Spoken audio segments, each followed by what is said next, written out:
Hi, Anthony. Hey Heather, how you doing? I'm all right. How are you? Yes, I'm good. And yes, I know I'm out of uniform tonight. Oh That's well. fine. You can wear whatever you want as long as you're clothed.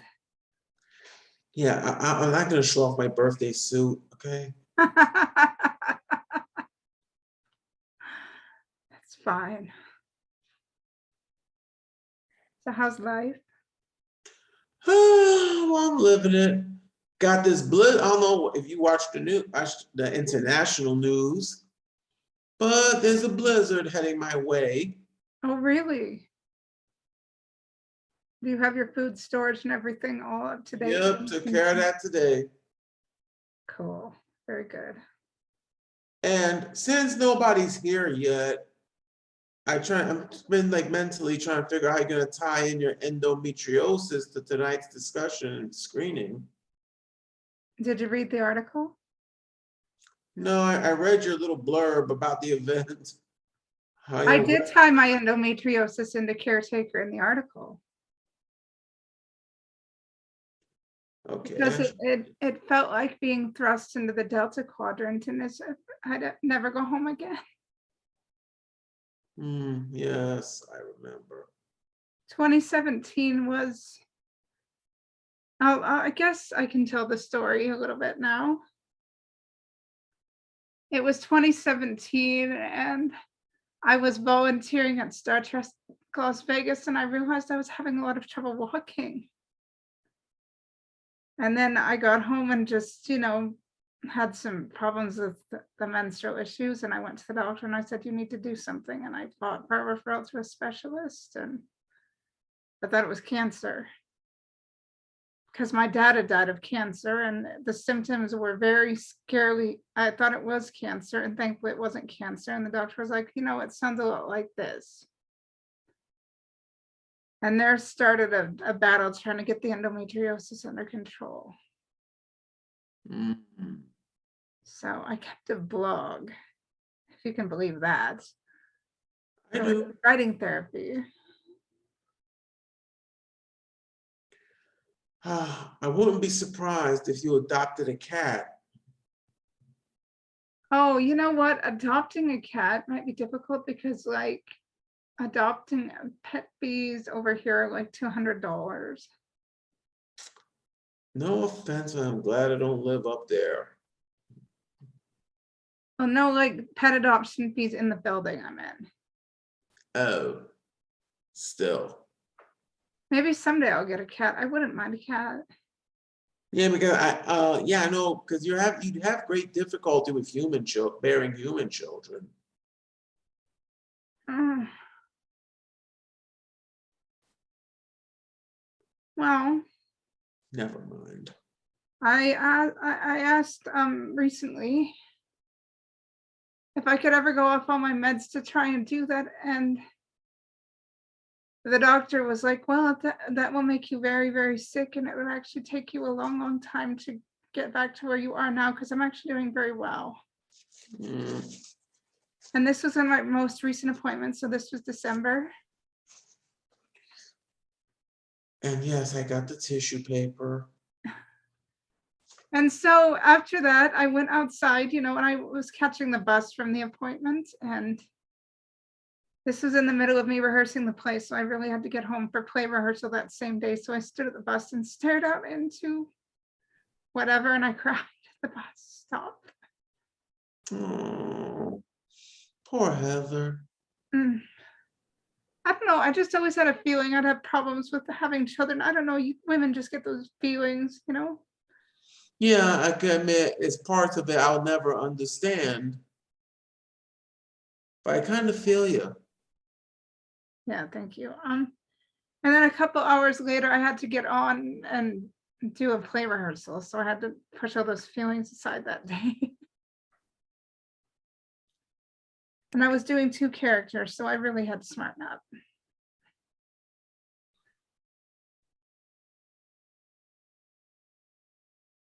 Yeah, so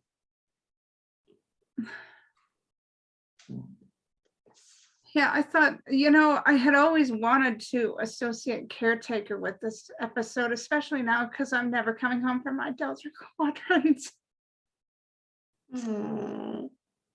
Because this is pretty much a permanent disease, because even if they took the reproductive parts out, it can still be elsewhere in the body. I don't know much about the disease, but it's changed my eating.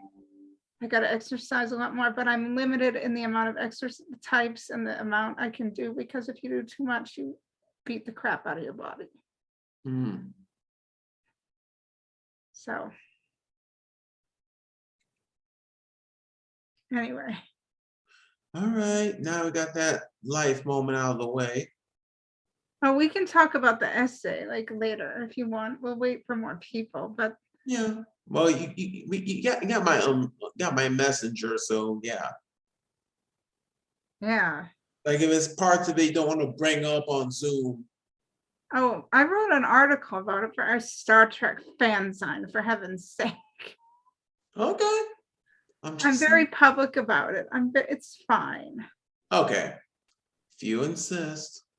Like, what's the point of not talking about it? You've got to talk about it. Like, it's pretty much, you know, I'm a Latter-day Saint or a Mormon, as most people, and it's very hard to be having a disease where you can't have children and be a Mormon. Hmm. Oh, okay. Somebody's here, I guess. Oh, are they? I don't know. You tell me. You're the host. No, nobody's here yet. Okay. Somebody's on the process of installing, I think someone new, so hopefully somebody will be here shortly. Yeah, somebody over the age of 18, hopefully. Yes, yes. So yeah, I already figured out the Mormon part the moment I heard your YouTube name. I hope it didn't offend you. I'm not a You're not a typical Jehovah's Mormon. Witness. I thank the Lord you're not a Jehovah's Witness. Oh, those are scary, but I was a roommate. That was one of my one. exes. Ouch, but I'm not a typical Mormon by any means. I can't bake bread. I have a small house, and well, you know the rest. My kid-bearing abilities are kind of, Yeah. but I'm definitely not a typical Mormon by any means. Okay. And I don't shove my religion down the throats of others. I just say, Thank hi, I'm like, oh, and goodness. here's our new friend now.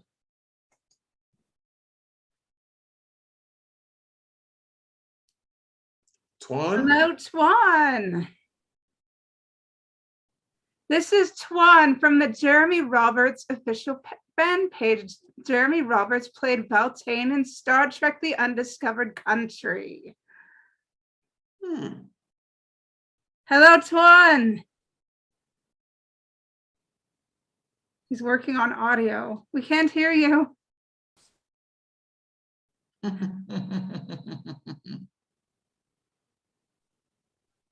Testing 1, 2. Don't mind the Yes. camera here. Yes, We can hear you more or less. Hi, Twan. My name is Captain Heather, and this is Club IDIC, and this is Anthony. Hello, Captain Heather and Anthony. The pleasure is all mine to meet you. Thank you for the invite. And I apologize if I have to duck in and out, but I'm going to try to be as focused as possible, because again, I have 7 children who run circles around me. Lord. So my away team is always all over the place. This So is going to be an they get interesting discussion for you then tonight. black tar Oh, quite yeah. often. Tonight we're watching Caretaker from Star Trek Voyager, and we're actually discussing a rather interesting subject. Oh, yes. It's very fascinating, Twan. Sorry if you see my finger, my volume's above. We're discussing my own personal Delta Quadrant and this essay that I'm going to paste in the chat for you. It discusses my battle with endometriosis, and I liken it to Star Trek. Oh, well, I'm aware of endometriosis. Sorry. Yes. What stage are you? 1, 2, 3, or 4? I'm at 1 right now, but I'm on 4 medications. It took 4 medications to stabilize me. Okay, excellent. Where did my video? And I've had it since 2017, official diagnosis. Okay, gotcha. And do you know if it was genetic or was it something that just occurred? A few of my mom's relatives have had it and have had to have hysterectomies. Gotcha. So you're not to that degree then. No, the medications have stabilized me. Excellent. I always love to hear when there's an active treatment that is helping alleviate, living concerns, because that's what that is. Yes. Living. Us men can never understand what that's like. I mean, I guess the closest we could is to do a cup check, I guess, but I mean, it's not something like that. But well, I'm excited to be here, and should I introduce myself or? Yes. It's been a minute since I joined the group. If you want. So again, my name's Tuan. I am a disabled Army veteran with over 14 Oh, years. kudos to the veterans. I love the veterans. Oh, thank you. You'd be surprised how many people don't nowadays. But, Well, I have relatives who were veterans, and my grandfather fought in World War II, so of course I love the veterans. Yes. You know that Scotty was a World War II veteran on the Canadian side. And Nimoy. Yes, and so were my aunts and uncles, as well as my wow. grandfathers. So yes, of course.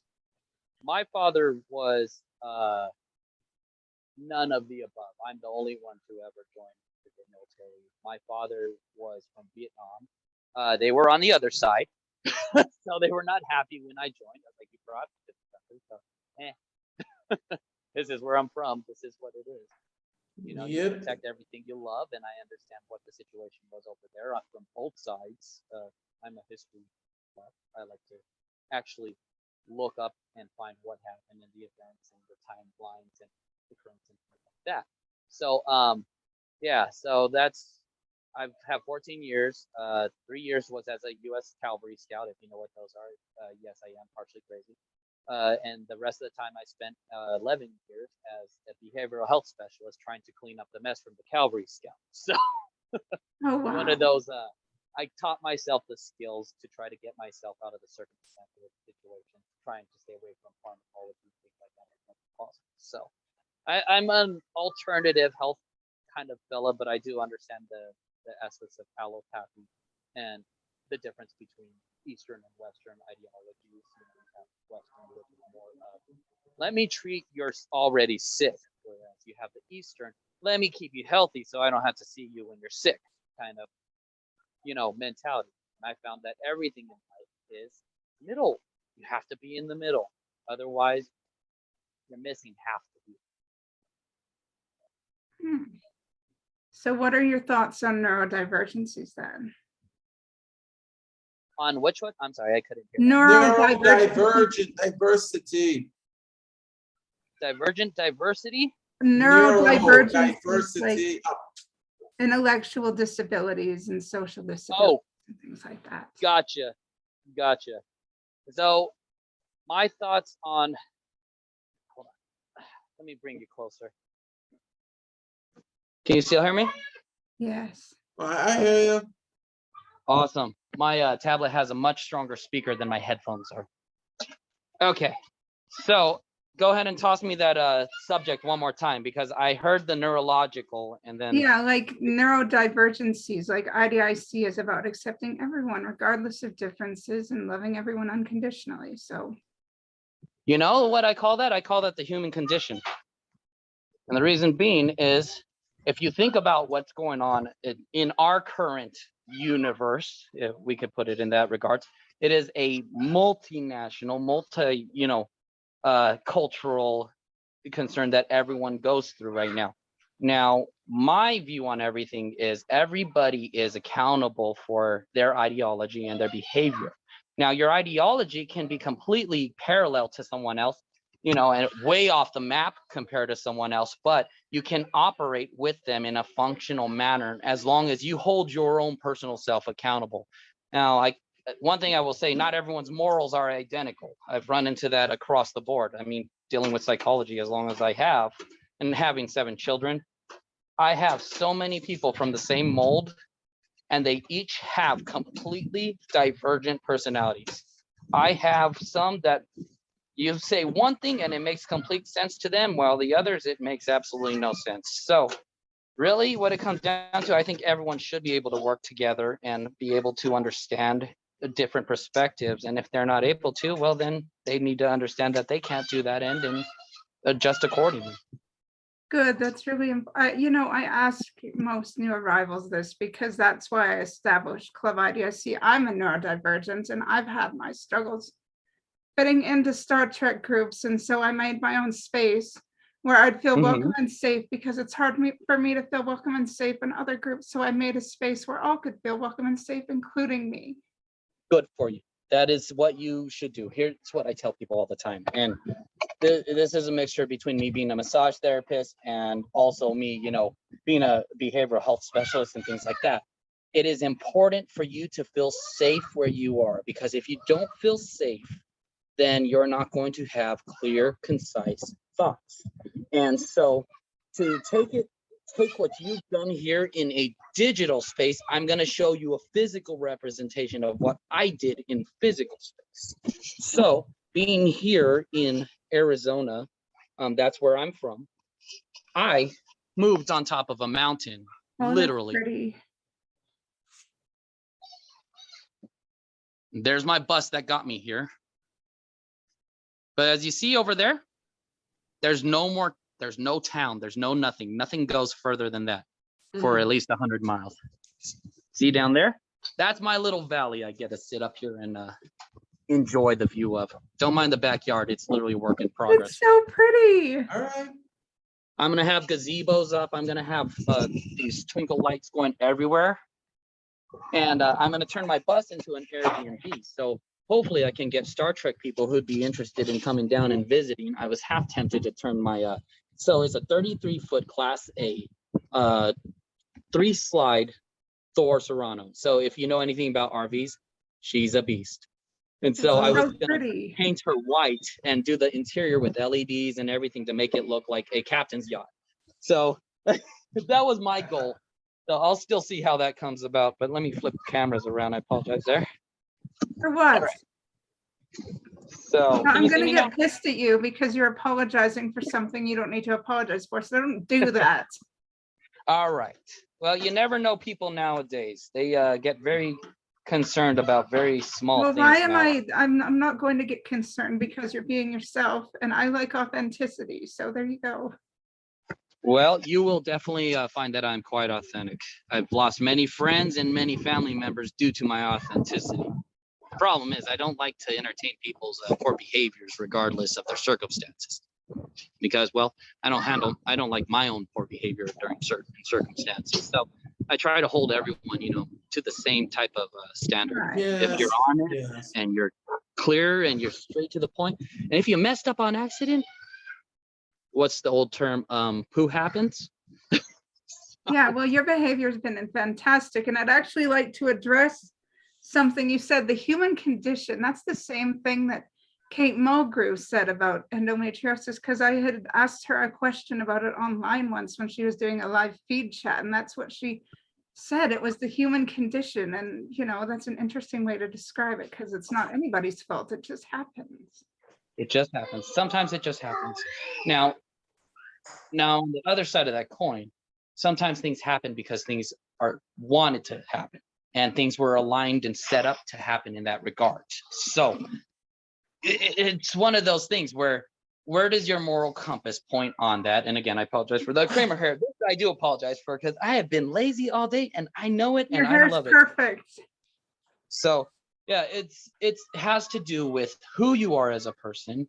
What do you do and what do you hold your own self accountable to? Because I've had people who are very far on the moral spectrum that they claim to be, and then when it came to a certain circumstance, all of that fell apart. Why? Because, well, see, the main basis of honesty, that wasn't your foundation in the first place.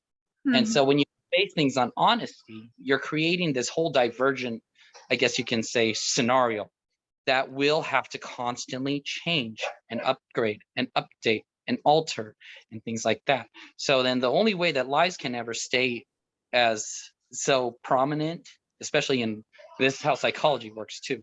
It has to repeat over and over and over again. And on top of that, there's going to be other supporting factors. You know, I mean, wicked people are brilliant. They're absolutely brilliant. And that's one thing that, you know, when I look at people and the things that they've done, I try to assess how far did you have to go to pull that off? Like what process and what complicated things you had to do, because you have to have one sliver of truth in something in order for it to take any kind of root. But again, I liken it to planting a flower in the desert. You know, I kept one of the greenest gardens during one of the during one of the work. Dog wants in. Yeah, the dog was panicking because one of the children were running around like a psycho. But where was I? I'm sorry, I lost my track there. It has to do with the accountability of someone, simply put. And there has to be a sliver of truth in order for a lie to continue as long as it will. But once that truth starts to tarry and the lie starts to build up, it's like filling up a balloon with helium. You know, you keep filling it until it's gonna burst. Or like I was saying with the flower, it will take more effort and more resources for you to keep a flower alive that doesn't belong where it is. So what else are you taking from? You know, which part of your garden are you pulling? Well, I had to clear all the land for this flower because, you know, I had to move my strawberries and it doesn't belong there. And that's okay. You know, things can adjust to where they may not be from, but things cannot adjust to where they don't belong.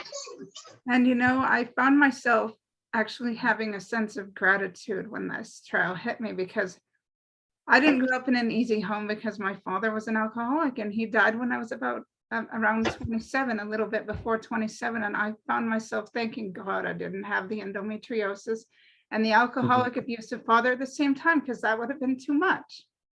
Right. And that's a strange thing to be grateful for, but I am. It's not. And the reason why I say that is I beat cancer. I was stage 3. This was in 2014. I had lost a third of my small intestine. By the time I found out, I was already stage 3. They had to remove, like I said, a third of my small intestine. And I was in the Army at the time. And the Army kicked me out because I wasn't beating their PT tests with no medical retirement whatsoever. So I had to take on the VA afterwards and whatnot. But one thing that I've learned through that whole process, I'll never get my small intestine back. And I'm not concerned with that. I've become stronger from the point where all of that hit me up to here. Not from where I was, because that part, that passed. You know, I was a very strong person. I was able to beat most things and most people I knew. And here I have my bowels rotting out and take me down to the ground, you know, and put me in a bed for 3 months. So I decided I would not get to where I was, but I will learn from my new body and get to where I need to be. Exactly. And I'm stronger now than I was even when I was a young man. Yeah. I feel you on that one. I'm stronger now than when I was at 27. And that's your Delta Quadrant experience, right? Exactly. So never allow your challenges and your trials to rob you of your life. What you need to realize is each one of those challenges and trials were put there to forge you for what you need to become. It's just like a sword. Right. You can't fold a sword over one and say, I'm going to be able to take down a tree with this. No, it's going to bloop. You know, think of Japanese metallurgy. They have to keep folding it over and over and over on itself. Just like, you know, when you think you're done, you know, you start as this lump of metal. And then you get tossed into the fire, and that fire sucks. Oh my goodness, you are burning from every end. You can't think straight. Your house is a mess. Your car is about to break down. Your funds are already gone. Okay, so you're in fire. And then you get pulled out of that fire. Oh, thank God, it's done. And then you're doused, you know, and then you're beaten. And then you're thrown back in the fire again. So what is going on here? Well, if you see the way that Japanese blades handle in combat and things like that, they're some of the best blades. The reason being is because they have to fold over themselves time and time and time again. And they're actually taking that element of the fire, carbon, and it's becoming the metal. So if you're in fire, get ready to get beat and doused and thrown in again, but become stronger each time you go through that fire, because that metal, it doesn't melt each time it goes in there. It becomes closer and closer to the shine it's supposed to have. You know, that's what I say in the essay as well. If Voyager had never gotten thrown into the Delta Quadrant, they would have never learned about themselves or each other, or had all the experiences they had. Exactly. And taken on the crew they took on, and learned so much about what they were capable of or had their experiences. And they learned to be grateful for themselves, each other, and their experiences, even though it was very hard. Right. Well, and a lot of the circumstances were very difficult, especially if you watched as it goes along. I mean, you know, between the Borg and each one of these different civilizations, they have a parallel here. You know, think of the Romulans. You're going to think of Rome, Romulus and Remus, you know, things like that. You know, Klingons, they're Vikings, okay? You know, their Stova core is, you know, so the way we as people, we have to take our own personal circumstances and put them into something that's so far away that, okay, I can relate to that, but I'm not relating to where I'm crying in my, you know, crying in a ball and things like that. So that's one thing that I always found was interesting about Star Trek. So people, you look at the political arena that's going on right now, you know, and you have some people who are going far one end and far on the other end. And here I am right in the middle saying, like, you guys are fighting about literally the same coin. If you just tilt it just a little bit, you'll see that you're arguing that point, and that point you made right there, he argued about 5 minutes ago, and now you're yelling at each other. So this is the world we're in. And us as people, we have to realize that, and we have to operate appropriately and always become the better versions of ourselves. Hopefully it doesn't take having our guts ripped out and you know, our uterus trying to turn flips on us. But you know, that's the humanity of it, is that I wish, you know, the human condition is people often give up and they forget themselves and they forget to live. When things happen, they just sort of shut down. Like, it's awful, it's terrible, you know, like as I say in my essay, like, people give up, they forget to live, and they allow grief to cloud their need to attend to reality. And I say this several times, and it's just an awful thing, but it's the human condition. Right. Absolutely.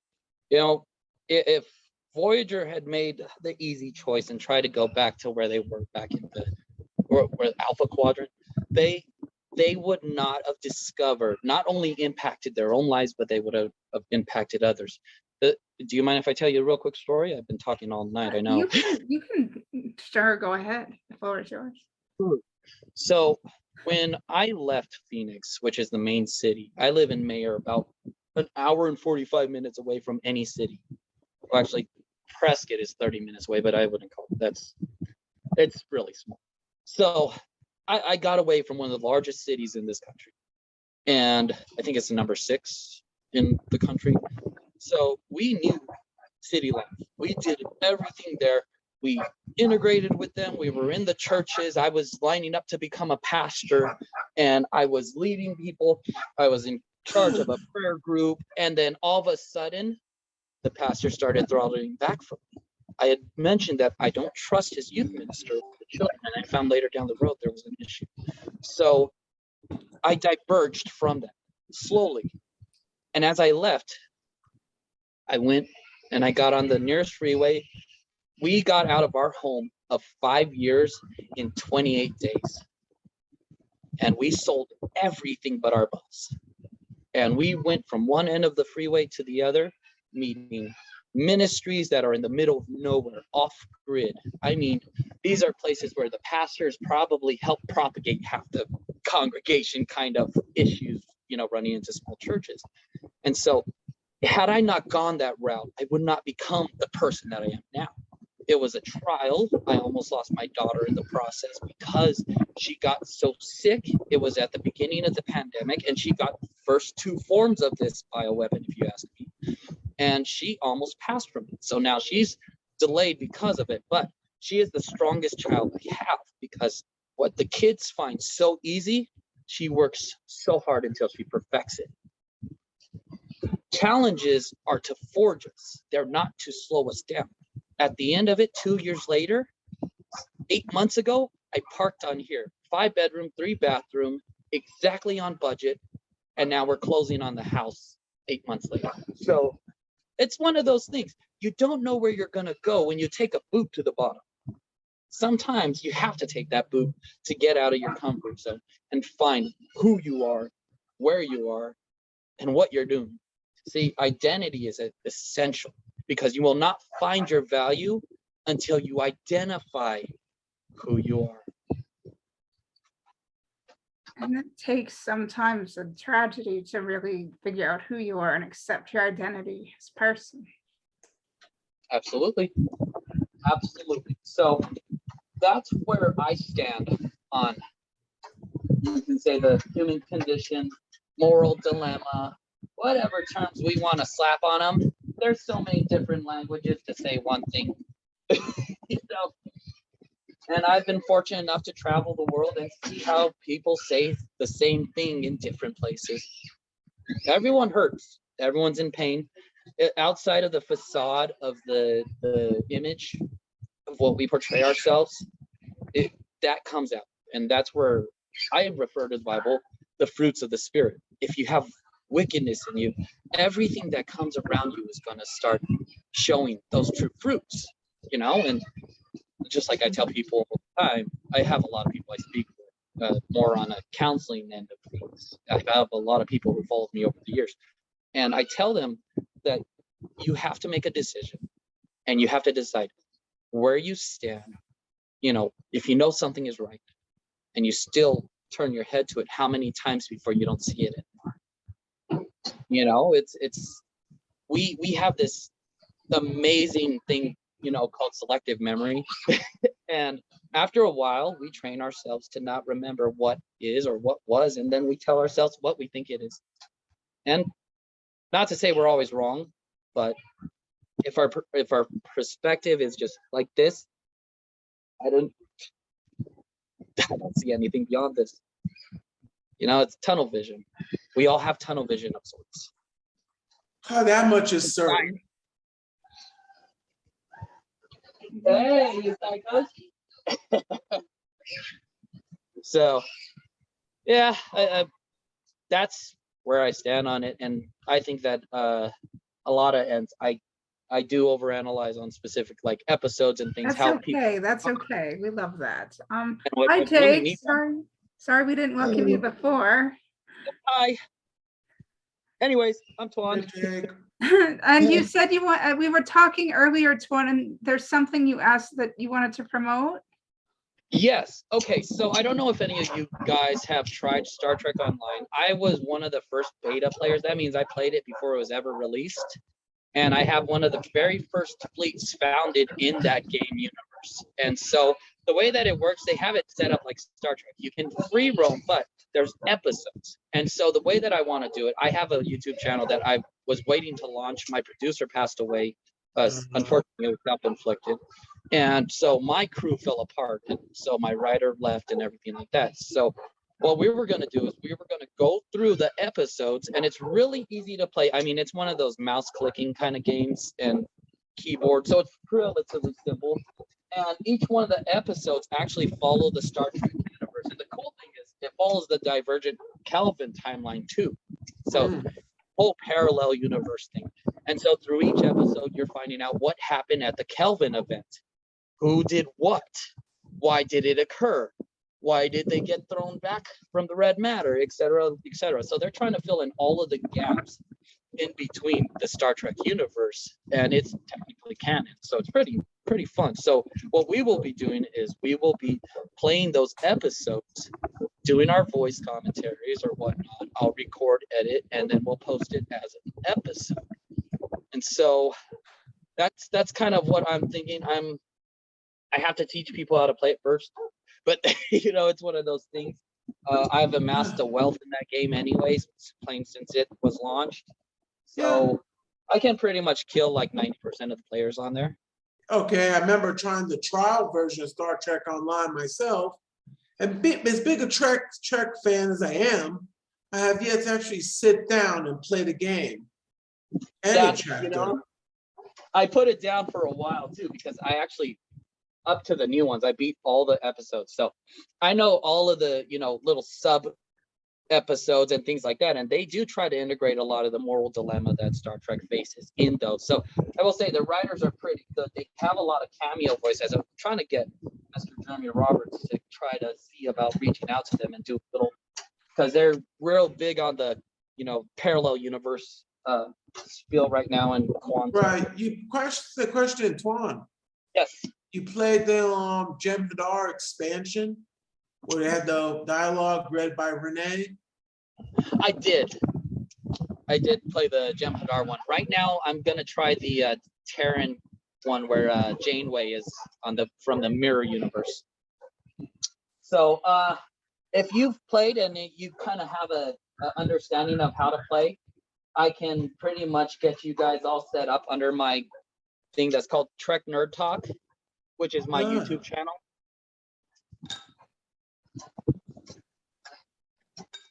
Sorry, I'm flipping chicken as we're talking. So Well, that's all right. All right. Interesting. That sounds very interesting and intriguing. Yeah. Thank you for sharing. My recommendation, YouTube, look at the current episodes that they've done or trailers and things like that. It's a really easy learning curve. You can use audio, and which would be great because I want to try to record the audio as we're doing it. Light role playing, it kind of gives you the chance to step in as a captain in the Star Trek universe. And you get your own crew, your own ship, and you can run the episodes with your fleet. So that's kind of what I'm trying to establish in the first place. Get some people used to playing it, and then we can run. Well, that sounds very cool. So since Jake has arrived, do either Jake or Anthony have any thoughts about the essay or about what we're going to watch tonight? I think I should watch before speaking. Okay, Jake. I'll make a clown out of myself. Oh, okay. All right. Okay, so if anybody wants to read the essay, do a read through before, while the episode is playing, I put it in the chat, and I put the page number. Okay. Just in case, because I did invite people to read it before. Right. But I don't think anybody did. Endgame, next issue, homework. Did it end up in the chat? Okay, I see it. Yeah, and also think of your Delta Quadrant moments if you have any and that you feel comfortable sharing. You don't have to, but if anybody else has anything to add, that's great. If not, I think we're going to get watching the episode. All right. Okay, is that okay with everyone? Yeah. Yeah, I think I read part of this before, but okay. Off to Voyager. Yes, Tuan? I actually have to head out. I was cooking dinner, and it just finished as we were speaking. And I have a whole savage crew that will take my head off if I don't. Okay. Okay, it was good to see you, Tuan. Thank you for coming. Have the pleasure's all mine, and I would love to join you in another time. So. Yes, message me later, and you can even join the club from the event that I sent you. Oh, awesome! I look forward to it. All right, night, Tuan. Right. Live long and prosper. Good night. Bye.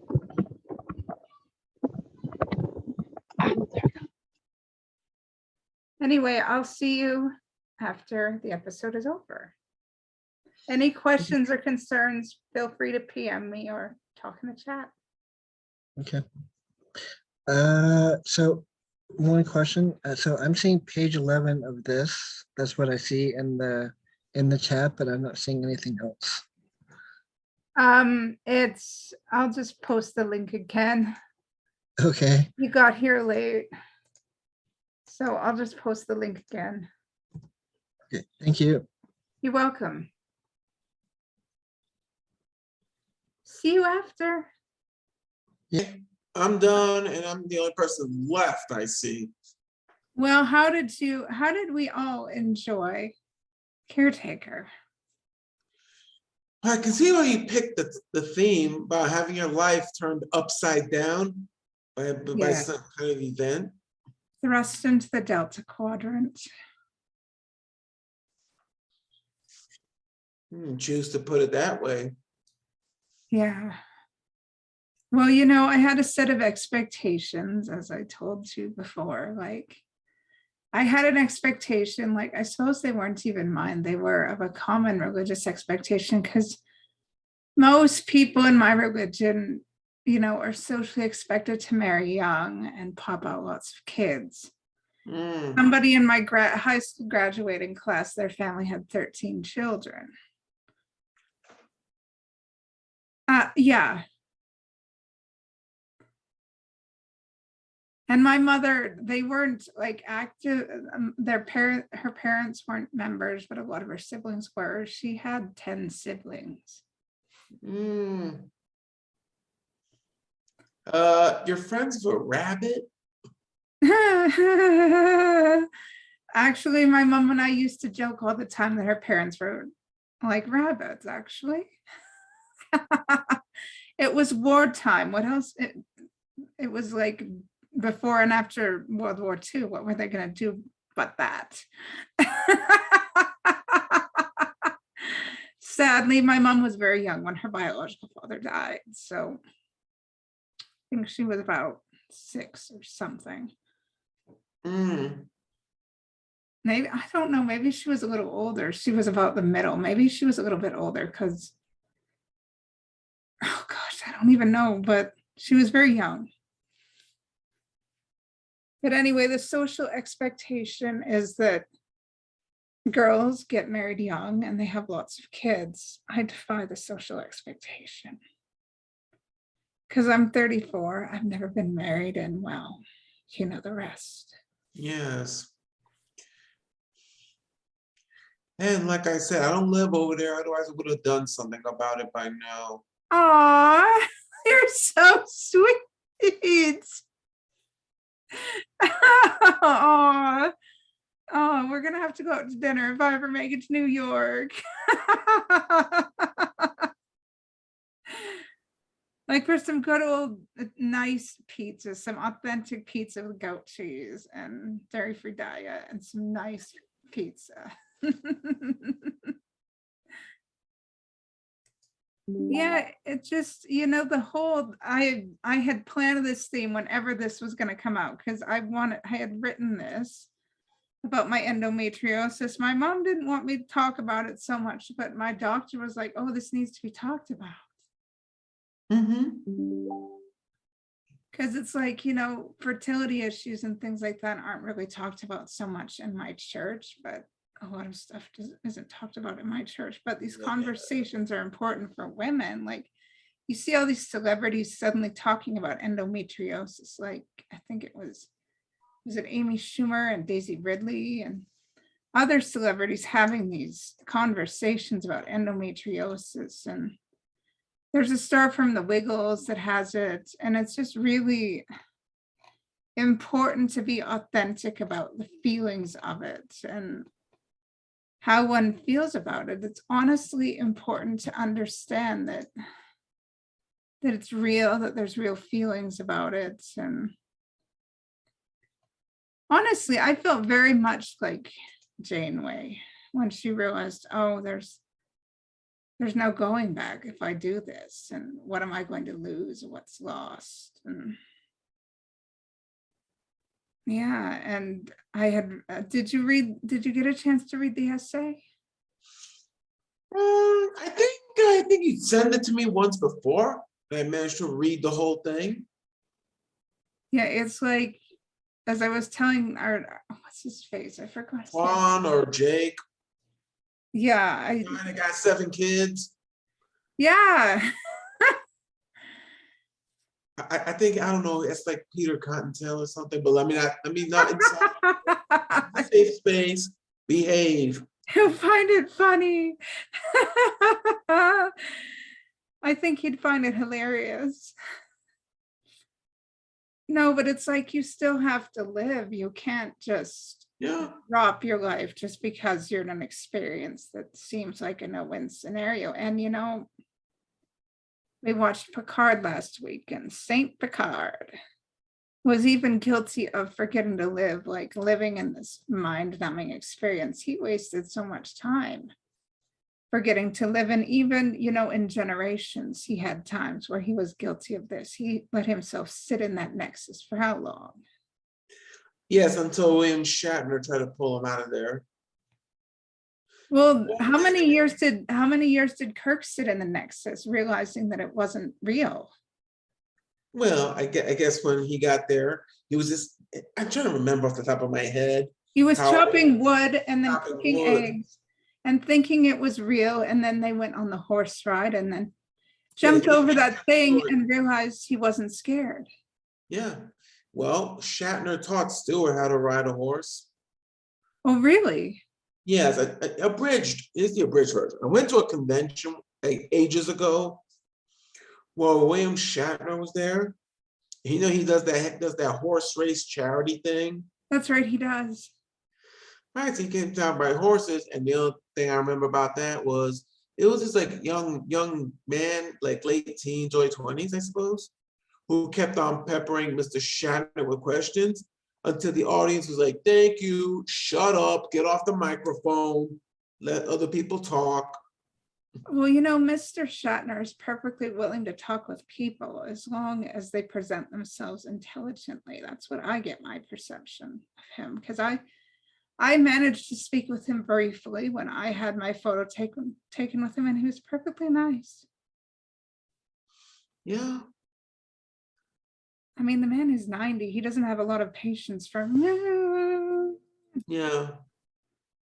like when you're talking with older people, you have to present yourselves in an intelligent, calm manner. And this is something I learned when I was briefly studying the field of gerontology. You can't just go ramrodding at them as if you're on on an energy drink. You have to be calm and refined and composed. I suppose we've all had our Delta Quadrant moments, as you put it. I suppose nobody's immune from them. But it's what we do with them that counts. It's what we do with them that defines who we are as a person. And we all grieve. We all grieve. I mean, I grieved. I really thought life was over. I thought I had Once you got the diagnosis, correct? Yeah. I was relieved it wasn't cancer. My mother relieved it wasn't cancer because we already did the cancer thing. It was hell. We already saw death because we were both in the room when he died. Did you know that? Your father? Yeah. I'll tell you what happened there.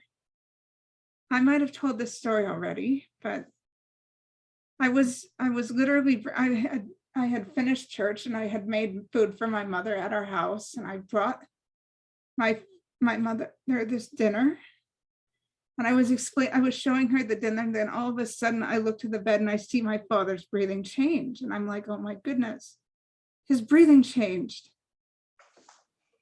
And then all of a sudden his breathing gets slower and slower and slower and slower. It stopped. And then he was dead. Do you need that tissue paper again? And it was like, oh my God, he's dead. And I sunk onto this couch. And I just cried for half an hour, and it was raining. It was raining that night. It was 5:15 p.m. on October 26, 2014. It was a Sunday. And some weird, honest to God, paranormal stuff had happened that day.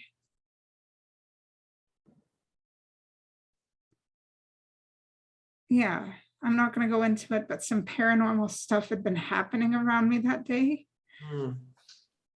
No, I'm good. I'm good, thank you.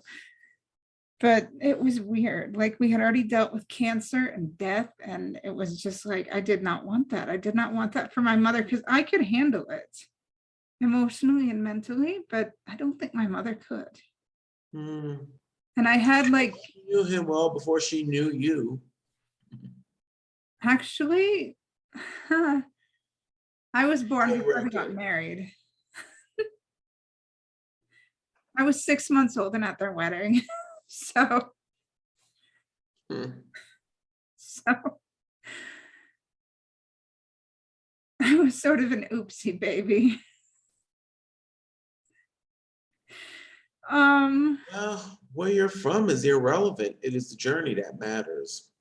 Yeah, but it's interesting. I just, I had had other cancer scares after in the process of becoming stable. I had surgeries to check for cancer, surgery to remove the endo, surgery to get the treatments I have now that are going on. It's like, thank God there's not cancer, but it took a long time to get where I'm at. And I'm doing a lot better. And over COVID times, I've actually lost copious amounts of weight, which is really weird. Which is the opposite of most Americans, actually. I know, and I'm actually finishing up a year with a specialist, and I've been mandating my own physical therapy and everything. Lots of walking and changing of diet and everything. Yeah, anyway, Yeah, it's already 22:30 my time. yeah, we'll move on quickly, all right? So anyway, in terms of Delta Quadrant experiences, I go to a quote by Jean-Luc Picard, like, we have to be truthful with ourselves and how we feel about it. And we don't need to hide our emotions. We don't need to hide how we feel about it when we have a Delta Quadrant experience. Like, yeah, what do you think about that? Fascinating. Fascinating. Like, everybody on Voyager didn't really have time to really think about how they felt about it because they were too busy with people dying and getting kidnapped and tortured and everything else. But once they came together, we really got to see the subsequent episodes address how they felt about it, right? Yeah. Oh, and the quick besides. Yeah, go ahead. Yeah, well, I was gonna say, right? Every time you go to a Delta Quadrant, it does alter you in a bad way and a good way. Mm-hmm. Man, that kind of is part of like the unique balance that makes up life. Well, that's one thing. The other thing is, I know it took a while for me to finish the episode because I have regular Paramount Plus. That's okay. That comes with the TV ads. That's okay. That's good. You were honest about it, and that's good. It's always good to be honest, and that's refreshing. I prefer honesty. And that's great. That's why we're such good friends. You're not afraid to be honest. That's awesome. Thank you. You're welcome. All right. And grief is, and I like Voyager's how they deal with this. Like, they show the griefs that the crew feels, but they don't go to the extreme. Not yet anyway. Like, they do show an extreme of grief eventually when Bellana goes through her grief and when she tries to hurt herself. But the problem with grief is if we go to extremes in grief, we forget to live and we cease to function. Like, we see this not too much in Deep Space Nine, but we do see it in Emissary. Like, Captain Sisko becomes a shell. Why does it feel like everything goes back to DS9 one way or the other? Because it does, and that's how it works, I suppose. Because it's a good series. And I wish Voyager would have really touched upon this more, because they were 75 years away from home. I mean, how scary is that? And to liken this back to endometriosis, I can't go back to the way I was. I can't go back to the way I was. I'm on medication. I've got these endometriosis is basically growths on your reproductive organs and God knows where else. I don't know where else it is. Like they found it outside the organs as well. And I've got a picture and I won't show it. Funny thing, I was reading about that. Yeah. The thing stuck in my mind is the interuterine tissue being on the opposite side of it. Well, it can grow anywhere. It can grow a lot of places besides those organs, actually. So, and they found it outside that area as well. I don't know how deep it is. Which explains the cancer scare. Well, I'm just grateful that it's not that bad yet. It could get that bad because those things probably could grow, but it's too risky with COVID right now to do surgery and check. And I just have to keep an eye on it and take the meds and just be very careful. And if I get problematic issues again, then it probably will have to be checked, but I'm hoping each and every day that it won't be problematic because I'm very much on my own. I live on my own and I like living on my own, and the medical systems in Canada in terms of endometriosis, from what I've read, are very poor. And if I could get medical insurance or clearance elsewhere for treatment, I probably would. Mm. But maybe if COVID eases up, I'm triple vaccinated. I got the booster earlier in January. I've had mine since early to mid-December.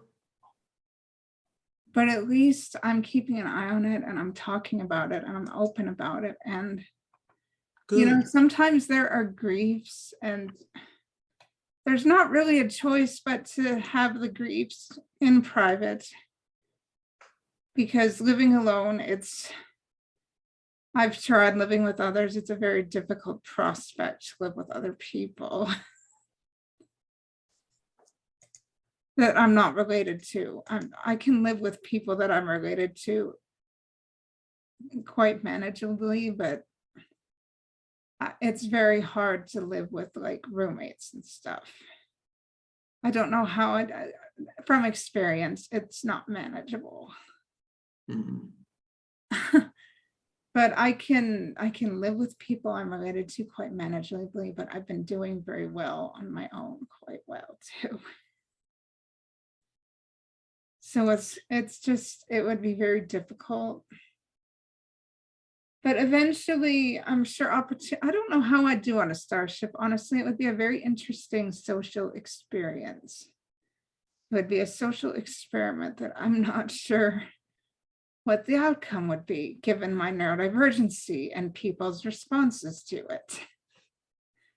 If I was really thrown in a Delta Quadrant, I don't know how I'd respond. I would probably have to go to the doctor and ask for some sort of actual medication just to be able to endure the experience. Mm.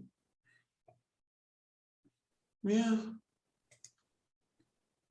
But you know, when people have Delta Quadrant experiences, it's not really cool or advisable to suffer or take comfort in suffering alone. But you know, a lot of people do it because they feel like they are alone. People don't really like to take comfort in seeing people suffer, so they turn away. Like people who struggle with Delta Quadrant experiences often feel as if nobody cares. And, you know, people are scared of the unknown and the difference. So those who have those experiences often feel isolated and alone, and they don't feel they have anyone to talk to. So they don't talk. Because those who aren't suffering don't like what they don't easily understand. So they run away. If I'm overloading you, please interject. Well, yeah, honestly, you kind of understand the subject matter a little better than I do, right? Well, you can still interject something. I would like you to interject. Yeah, well, I think this one's to be all about you, but yeah, like I said, we've all had our moments, and it's basically, it's like you can either, it's sort of a sink or swim type of thing. You can either let that thing pull you down to your demise, or you can like learn to float and swim your way out of that situation. Yeah, metaphorically speaking, right? Like I said, I've had my moments. I don't know, maybe at some point in the future I'll tell you, right? Yeah. But yeah. Like Janeway said in the thaw, fear only exists for one purpose, to be conquered. People just need to stop feeding it, overfeeding their faith. You know? Yeah. I am actually at a loss for words. But yeah, I kind of understand everything you've been through. And well, like I said, your life got flipped upside down with that diagnosis. And you're making strides in spite of it all, Heather. So I commend you.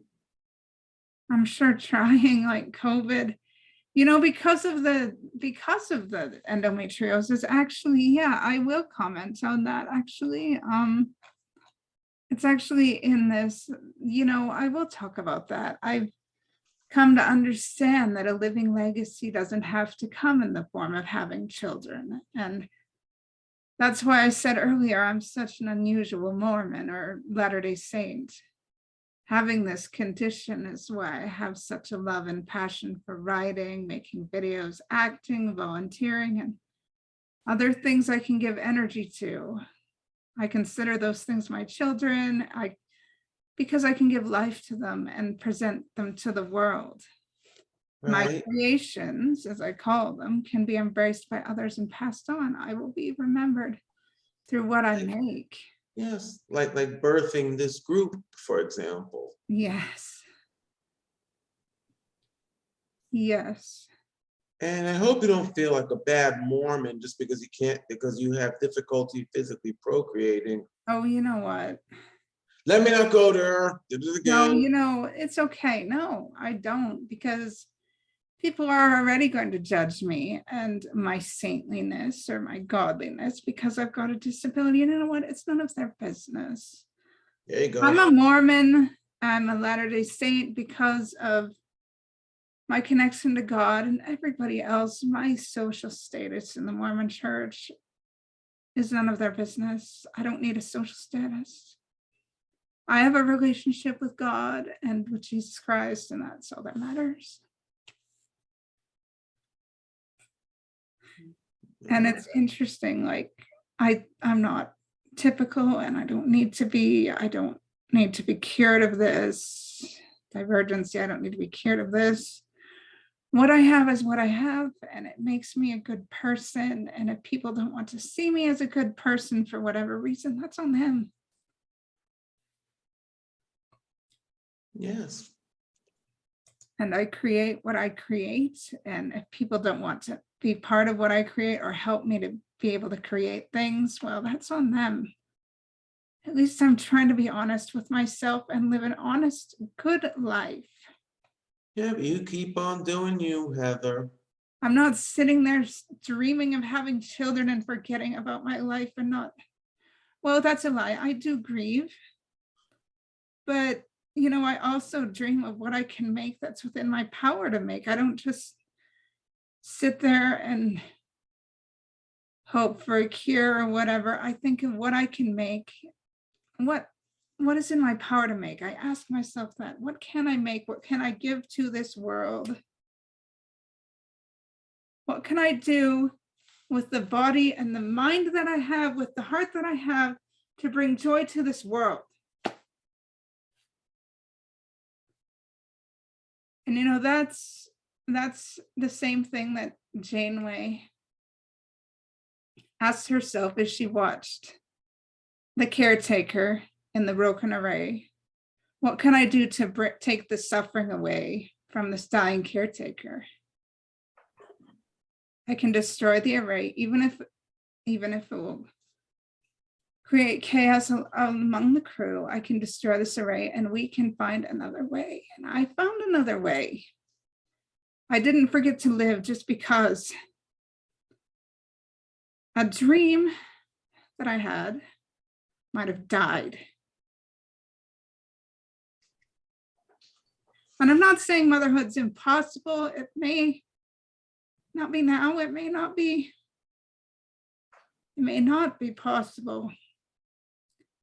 But there are other things I can do, other things I can give. So what are your thoughts on Caretaker? Please, for the love of God, give me some thoughts. Okay, well, me being who I am, right? Who you are is a wonderful human being, and you get off that bad tangent right now. Oh boy. I just following the plot, right? It's kind of like the way I take it, it's like looking at the Akampa, right? As people. It kind of has me thinking of like young people. I don't want to say young people these days. You know how people like be coddled, right? Like having your old grandpa do everything for you. And like Cass said, you learn to be dependent. Because as sooner or later you have to grow up and deal with things on your own. Right? Because ain't nobody's gonna keep on giving you stuff for eternity, which is me personally dealing with people. No, come on. You have to grow up, like some of the younger people I know, because come on, your mom is not gonna live forever. She's not always gonna be there to do your laundry and prep your dinner. Yeah, and Voyager kind of showing up when they did, kind of gave them a kick in the shin, right? Mhm. Well, you're gonna have to grow up eventually. Even the Caretaker said it. 5 years ain't gonna be much you can do. Well, that's kind of their mess, really, because that's no Janeway has more important things to deal with from her point of view. But yeah, I did, like I said, I see how the whole thing of Voyager getting blasted across the other side of the galaxy fits into the whole upheaval and how do we handle stressful upheavals. And I mean, let's look at COVID for a minute. I mean, that was a stressful upheaval. All of us, like the world's just going around chilling and we're all chilling in it. And then all of a sudden people start to get sick. And all of a sudden the world just collapses in on itself. Oh yeah, I've been there, but at least I had video games and internet maintain my sanity. Oh yeah. Without the internet, we'd be screwed. Without the internet, we wouldn't be able to get to know one another. Yes, and me exploring people from different parts of the globe. Exactly. We wouldn't have friendship. We wouldn't have unity. We wouldn't have this. And, you know, because of technology, we have Voyager, and Voyager was able to explore, and Voyager, because of the Delta Quadrant, they were able to go and explore strange new worlds. I know that's coming out in May, by the way. That is, you know, I'm actually looking forward to it. I want to see Pike out of the chair. Well, like Max said, the only way I could watch Discovery is by thinking to myself, it's a different universe. Because I didn't like how they try to shoehorn it into Star Trek. You'll get your chance to watch Discovery. Don't worry. Well, I caught like 3 episodes of season 4 so far. I think it's in the schedule. Oh, okay. I'll have to wait till next week and see what's up. Oh, next month is Diversity Month, by the way. I don't think it's in the schedule yet. Next week, I believe, is Far Beyond the Stars. Ah, very fascinating episode. That's the Prophets giving Cisco his own Delta Quadrant moment. Yes, but everybody. No, actually, it's more correction. That's more like the Twilight Zone. You know, I've really never studied it in depth. We're going to have an interesting discussion, I think.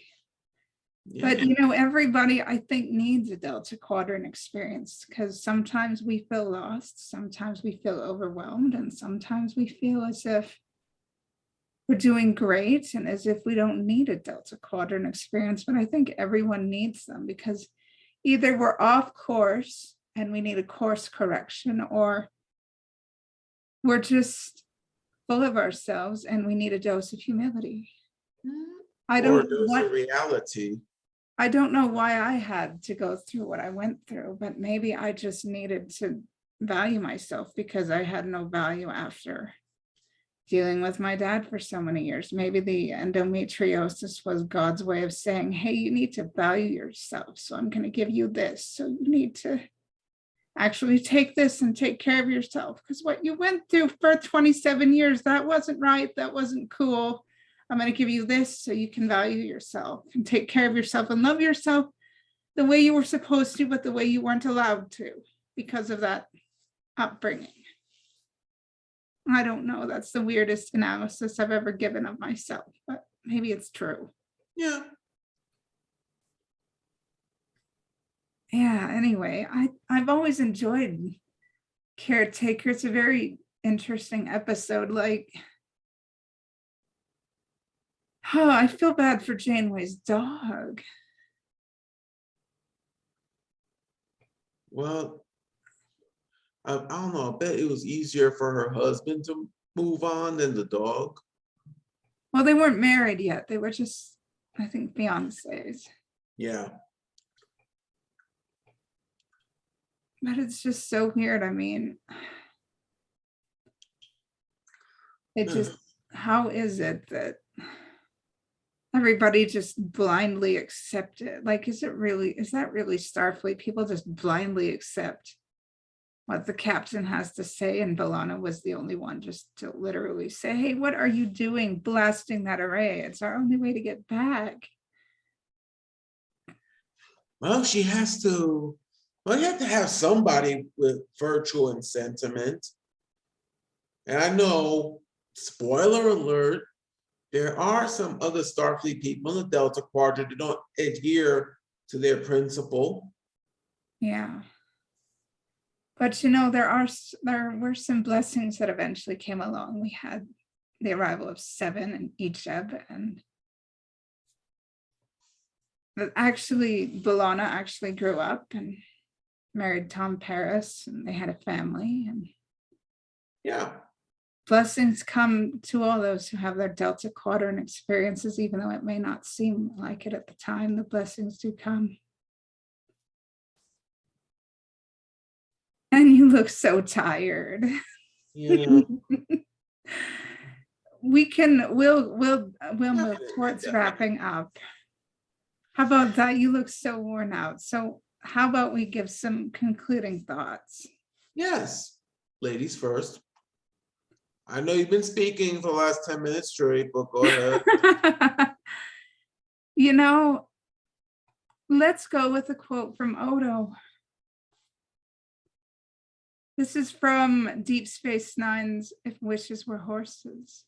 Too many people dream of places they'll never go, wish for things they'll never have, instead of paying adequate attention to their real lives.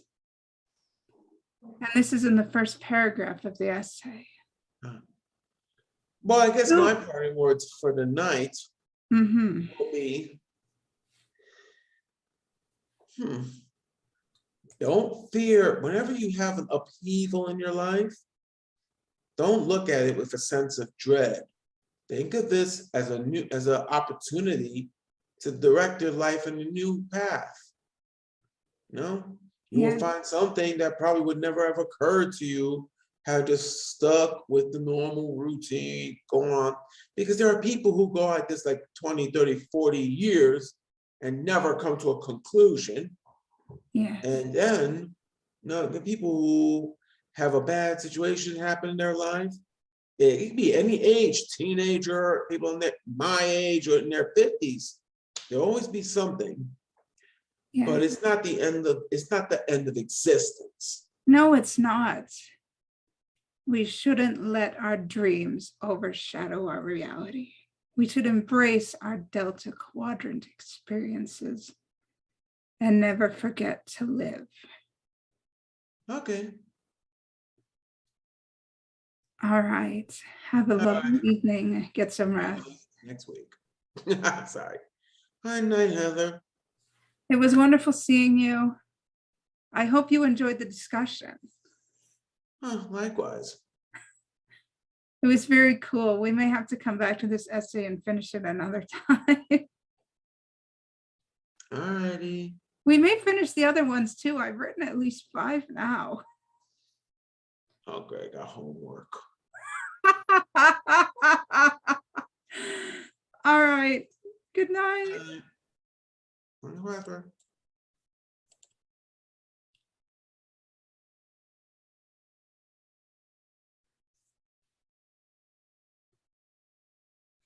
Please don't forget to live.